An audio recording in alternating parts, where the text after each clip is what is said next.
حان میرے والد صاحب کے پاس ملازمت کرتا تھا۔ والد صاحب کا کافی بڑا کاروبار تھا جس کو حان بحسن خوبی سنبھالتا تھا۔ والد اس سے بہت خوش تھے، انہوں نے اس کو بیٹا بنا لیا۔ وہ ہمارے گھر آنے جانے لگا۔ ان دونوں میں 18 سال کی تھی، بہت خوش شکل اور بانکی اداؤں والی۔ میں حان کو بھا گئی، مجھے بھی وہ اچھا لگا۔ میں نے ماں کو بتا دیا کہ مجھے حان پسند ہے اور حان ابا جان کو پسند ہے۔ آپ کوشش کریں میرا اس کے ساتھ رشتہ ہو جائے، میری خوشی پوری کر دیجیے۔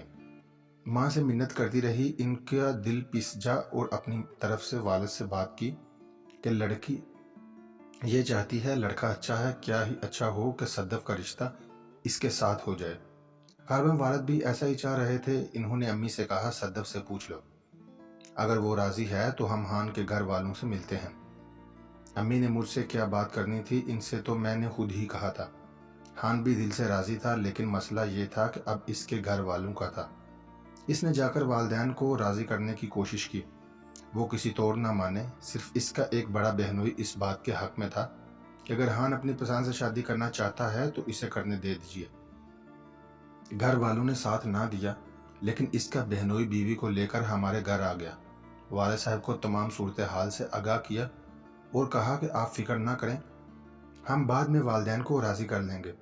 ابھی میں اور میری بیوی حان کے ساتھ ہیں، آپ ہم پر بھروسہ کر کے اپنی بیٹی کے ساتھ اس کی شادی کر دیں، آگے کا ذمہ دار ہم اٹھاتے ہیں۔ والد کچھ تذبذب میں تھے، لیکن یہاں بھی ماں کی محبت ڈھال بنی۔ انہوں نے ابو کو سمجھا بجا کر راضی کر لیا۔ یوں دلہا کی طرف سے ان کا بہنوئی اور سگے بھائی ساتھ ہوئے اور ہماری شادی کرا دی گئی۔ شادی کے بعد حان مجھے اپنی بڑی بہن کے گھر لے گیا اور ہم 2 ماہ ان کے ساتھ رہے۔ اس دوران ان میں میری ننند اور اس کا شوہر حان کے والدین کے پاس جاتے رہے اور ان کو سمجھاتے رہے۔ بلا آخر انہوں نے ہمیں گھر آنے کی اجازت دے دی۔ ہم ڈرتے ڈرتے سسرال گئے۔ میرے شوہر کے گھر والے بظاہر راضی ہو کر ملے۔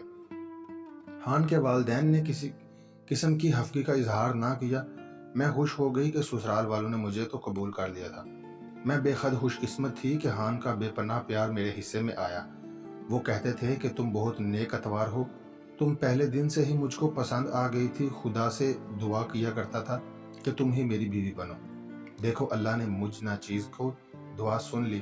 آج میں خود کو دنیا کا خوش قسمت ترین انسان سمجھتا ہوں۔ میرے شوہر کی یہ غلطی تھی کہ وہ اپنا پیارا گھر والوں سے چھپا کر نہیں رکھ سکتے تھے، سب کے سامنے ہی مجھ سے اظہار محبت کرتے تھے۔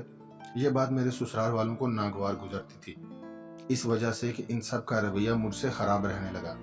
شوہر نے سمجھا دیا کہ صبر سے رہنا اور منہ سے کچھ مت کہنا، یہ جو کہیں میری خاطر برداشت کر لینا۔ میں نے نہ ان کی بات گرہ میں باندھ لی، اب جو بھی میرے ساتھ ہوتا میں چپ رہتی۔ شادی کے بعد مجھے پتا چلا کہ حان صاحب نشہ بھی کرتے ہیں، چرس کے سگریٹ پیتے ہیں، لیکن مجھے ان سے کسی رویے سے کوئی شکوہ نہ تھا، کیونکہ وہ میرا بہت خیال رکھتے تھے، مجھ سے محبت کرتے تھے۔ میں نے کبھی گھر کے حالات والدین سے جا کر نہیں کہے، نہیں چاہتی تھی کہ ان کا دل دکھے یا ان کے میرے سسرالیوں سے تلخی ہو جائے۔ ہر بات دل پر سہ لیتی تھی۔ ایک دن سخت گرمی تھی، اس دن نلکے میں پانی بھی نہ آیا، سب برتن گھڑے خالی پڑے تھے۔ ہمارے گھر میں ایک کنواں تھا۔ میں نے اس سخت گرمی میں دوپہر کے وقت جب سب اپنے کمرے میں آرام سے سو رہے تھے، پانی کے سارے برتن کنویں سے بھر دیے۔ گھر کا سارا کام کیا تھا، لہٰذا اب تھکن محسوس ہو رہی تھی۔ میں جا کر ایک کمرے میں سو گئی۔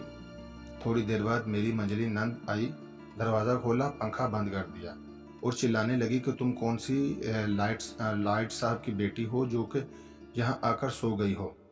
خبر ہے کہ ابھی میرے شوہر آنے والے ہیں اور وہ اسی پلنگ پر آ کر سوئیں گے، تم جان بوجھ کر یہاں آ لیٹی ہو۔ یہ بات مجھ کو بہت ناگوار محسوس ہوئی۔ اس نے کچھ ایسے انداز میں بات کہی کہ میں پتھر کی ہو گئی۔ اس کا شوہر آنے والا تھا یا نہیں، اور اس نے کسی کمرے میں سونا تھا یا مجھے تو کچھ خبر بھی نہ تھی۔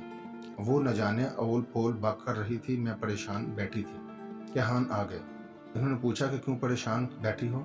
میں نے ساری بات بتا دی۔ بولے یہ غلط کہہ رہی ہے، اس کے شوہر نے تو آنا ہی نہیں ہے، وہ اس وقت کسی اہم ڈیوٹی پر دوسرے شہر میں ہے اور اس کو چھٹی مل نہیں سکتی۔ اب میں جان گئی کہ صبا نے مجھ کو رسوا کرنے کی ایسی باتیں کی تھی۔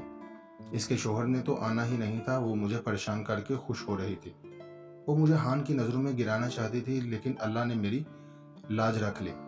بجائے کچھ غلط سوچنے کے خود ہان نے مجھ کو تسلی دے دی، کہا کہ مجھے معلوم ہے صبا نے یہ بات محض فساد پھیلانے کے لیے کہی ہے، لہذا تم رو مت اور اس کی باتوں کا پرواہ نہ کرو۔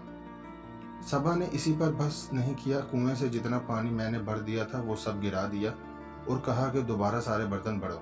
وہ پانی خراب ہو گیا تھا، میں تھکن سے چور ہو رہی تھی۔ تب میرے شوہر نے خود جا کر بڑے بڑے ڈرموں میں پانی بھر دیا۔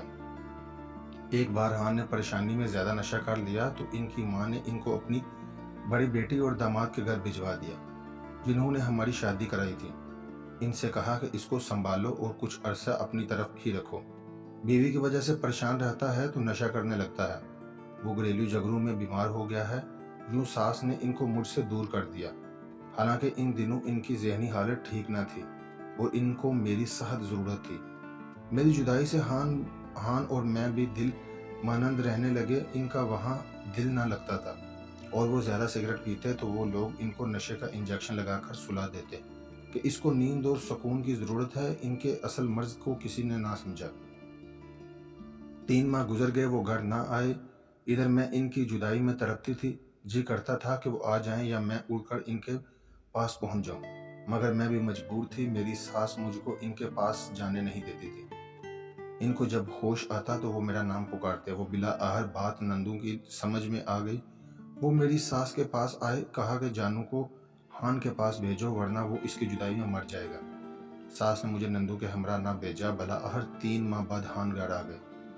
وہ ماں سے سخت خفا تھے۔ انہوں نے اعلان کر دیا کہ مجھے لے کر وہ علیحدہ گھر میں رہیں گے۔ ساتھ ہی انہوں نے اپنا اور میرا سامان اٹھایا اور ہم دوسرے گھر میں چلے گئے۔ یہ گھر بھی نزدیک ہی تھا۔ چند دن گزرے تو میں نے سوچا ساس سسر کو سلام کر آؤں، اس بہانے سے ان کو منا لوں گی۔ میں سلام کرنے گئی، لیکن انہوں نے مجھ کو بے نقط سنا دی اور بے عزت کر کے گھر سے نکال دیا۔ وہ آخری دن تھا، اس کے بعد میں کبھی ان کے دروازے پر نہ گئی تھی۔ شوہر نے منع کر دیا کہ اب دوبارہ ادھر مت جانا۔ اس کے بعد ہماری نئی اور بہت پیاری زندگی شروع ہو گئی۔ گھر میں سکون تھا اور ہان کی محبت تھی۔ انہوں نے آہستہ آہستہ نشہ کرنا چھوڑ دیا۔ اللہ تعالیٰ ہم کو خوشی دکھائی دینا چاہتا تھا، بیٹا دیا۔ زندگی کے وہ دن جنت کی طرح تھے، لیکن سسرال والوں کو ہماری خوشی منظور نہ تھی۔ ایک روز میری سب سے چھوٹی ننند ثنا آئی اور میرے شوہر کو بہلا پھسلا کر لے گئی۔ کہا کہ ماں باپ اداس ہیں، ان سے ملو اور ان کی رنجیدہ مت کرو۔ وہ چلے گئے اور والدین کو منا لیا۔ میری اس ننند کا شوہر مغربی جرمنی میں تھا۔ ان لوگوں نے ہان کو نہ جانے کس طرح سمجھایا اور سبز باغ دکھائے کہ وہ بھی مغربی جرمنی جائے اور وہاں جا کر دولت کمائے تاکہ ہمارے مالی حالات ٹھیک ہو۔ آخر وہ مان گئے۔ مغربی جرمنی بلانے کے انتظامات کر لینے کے بعد ثنا کے شوہر نے ان کو اپنے پاس بلا لیا۔ جاتے ہوئے ہان مجھے میرے والدین کے پاس چھوڑ گئے کہ تم اکیلی ادھر کیسے رہو گی، وہاں سیٹ ہو جاؤں تو تم کو بلا لوں گا۔ شروع میں ان کے خطوط آتے رہے، بعد میں رفتہ رفتہ خطوط آنا بند ہو گئے اور رابطہ بھی ختم کر دیا۔ وہ 2 سال خاموشی میں بیت گئے۔ سسرال جاتی تو وہ مجھے ہان کے بارے میں ایک لفظ نہ بتاتے۔